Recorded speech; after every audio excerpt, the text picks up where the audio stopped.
Okay, everybody, so today we got some new Destroying Humans news. This is some exciting news. First of all, Destroying Humans 2 Reprobed has a release date, August 30th, 2022. You can pre-order it right now, and I'll talk more about the pre-orders at the end of the video. But for now, let's start looking at this trailer. First off, in this trailer, we have a quick look at some of the new skins in the game. Now, it goes by very fast, so let's slow it down a bit and get a better look at these skins. Speaking of the skins, it's confirmed that all the skins from the first remake will be returning, and the Saucer will also get skins of its own. First, we have a ninja skin, and a look at the Meteor Strike gun. Later on, we'll see the meteors falling to Earth. I believe the next skin is a reference to Austin Powers, a Yeti skin. Too bad he's not skipping. A British skin. And we also get to see the free love weapon on Crypto's head, which I don't think I've spoken about in videos in the past. But from what gameplays I have seen, it is now its own weapon. Hazmat suit skin, wilderness explorer skin, samurai skin, another skin which I'm not too sure what it is, to be honest. If you do know, drop it in the comments. This next skin is pretty cool. I don't really know what this is a reference to either, or if it even is a reference. If anyone does know, again, point in the comments. We also get to see how the Gastro gun looks here. Hippie skin. More specifically, Coyote Bottled Water. Next skin looks like Crypto's usual suit, but in black and with shiny metallic armor pieces. Kind of reminds me of some of the armors in Ratchet & Clank. Now on to the rest of the trailer. Here's a shot of the Zen Temple. It's very beautiful, and we also get to see a ninja walking around on the roof. So this means it's not going to be safe when you get up onto a roof and hide, because these ninjas, they'll probably just throw down a puff of smoke and then boom, there they are next to you, beating you up. Just like this one does right here. However, going by how he looks, it might just be for specific enemy types.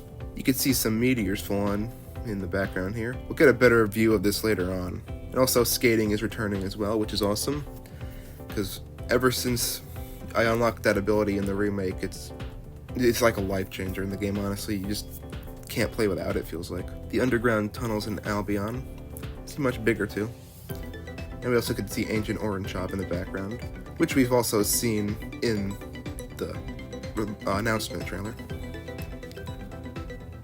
This was from the mission La Femme Nikita, the one where many people get infected and turn into Blisk. Next up is a view of the frozen lake in Tunguska during the mission The Siberian Job, where Crypto has to deliver these radioactive containers. Here we have our first look at Solaris. I can't tell if it's just the dislocator bouncing this guy really hard, or if they actually gave the moon lower gravity. Judging by the guy that gets knocked over in this clip, it does look like he's falling a bit slower, so it does make me think they have implemented moon gravity. Here is our first look at Natalia.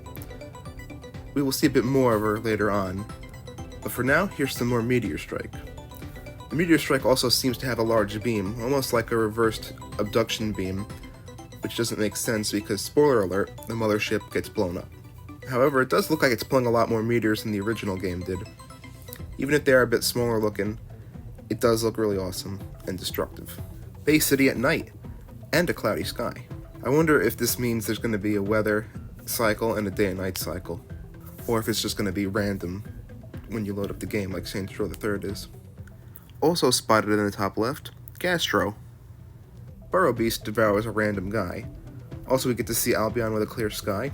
Here's a better look at Natalia, and of course, here's a screenshot from the original game to compare her to. The fan art's gonna go crazy with this one. Crypto probing this large thing in the wall. I don't really know what this is, but it reveals a Furotech cell when it opens. I kinda wanna say this is the tunnels in Albion because of the train tracks on the ground. Part of me also feels like this is in Tunguska, just because there's more Blisk presence there. I know it's not Solaris, because if it was, Crypto would be wearing his helmet. Quantum Deconstructor on Big Ben. Also, I don't know if I mentioned this in the analysis. I don't know if I mentioned this in a previous video, but I like that they changed the saucer's camera angle to look more ahead rather than looking more down. Quantum Deconstructor on the nuclear plant in Tunguska. In the original DH2, when you blow up the power plant, the entire town gets destroyed. Now, I don't know if it's going to happen in this or not, but this clip does only go on for a few seconds, so they might have cut that happening from this trailer for time reasons. And now here's our first look at co-op, and just like the original, you could play through the whole story in multiplayer. I don't know if it's online or not though. I do think that PlayStation lets you share play by streaming the game to other people, and then you could have them be player 2 with that somehow. I think I've seen some people do that before. Also, since the mini-map is a lot larger here, let's take a closer look. I haven't spoke about the mini-map in previous videos, so here we go. It's much more detailed than the first game's remake. Now shows roads and buildings, and also some phones, which was like the original DH2. But now what's also interesting is it shows locations of cars. Now for the co-op, the alert level is just on the right side of it. I noticed that there's some highlighted circles around the arrows, which are the players' icons. I hope this doesn't mean that the annoying leash is returning. If it's not that, then my next guess would be it's just a smaller area to highlight where the nearby enemies are. Considering the minimap is much larger here, that might be the case. Another thing that's not DH2 related is this, Destroy Humans Clone Carnage. It's a multiplayer mode, and you can get this for free by pre-ordering Reprobed, or just buy it by itself. I haven't tried this yet. From the description, it sounds like it's the challenges from the first remake, but online, and split screen. Now this also does make me wonder, will the co-op be online for Reprobed? Now I've seen some people complaining about the Clone Carnage. It's a nice bonus for pre-ordering the remake, honestly. And you don't even have to pre-order any special edition, you could just get it for free by pre-ordering Reprobed. Some more rapid clips of Crypto walking towards the camera, this time while body snatched. They've added beaches to Bay City and more humans with different body types as well.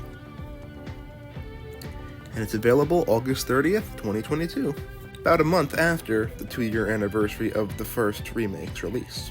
Now for pre-orders is a standard version, which is just the game and Clone Carnage. But if you get Dressed to Kill, you get the game, a skin pack, a challenge pack, and something that's called mutators. Now from the sound of these mutators, it might be some form of cheats, maybe like how Crackdown has keys to the city mode. But we'll have to see. Alright, so that about wraps up this video. I gotta go try out the Clone Carnage now, because I pre-ordered the game. And I'll see you in the next video. Bye.